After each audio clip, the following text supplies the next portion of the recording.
Here I have a negative power. To have a negative power and convert it to the positive, I have to flip the number. So I can write it as 1/9 to the power of positive 1.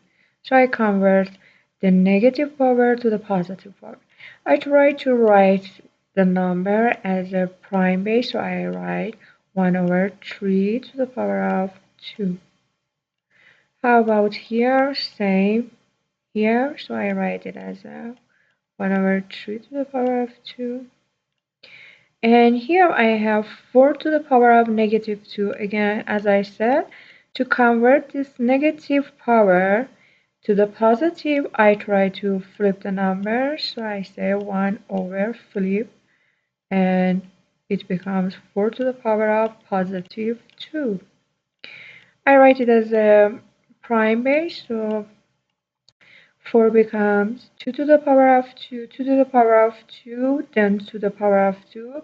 I write the base 2 and multiply power. 2 times 2 gives me 4, so it would be 1/2 to the power of 4. Same here. 1/2 to the power of 4.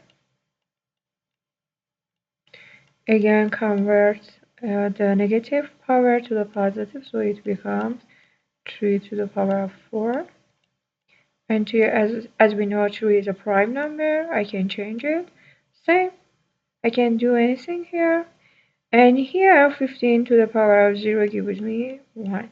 Any number to the power of 0 gives me 1.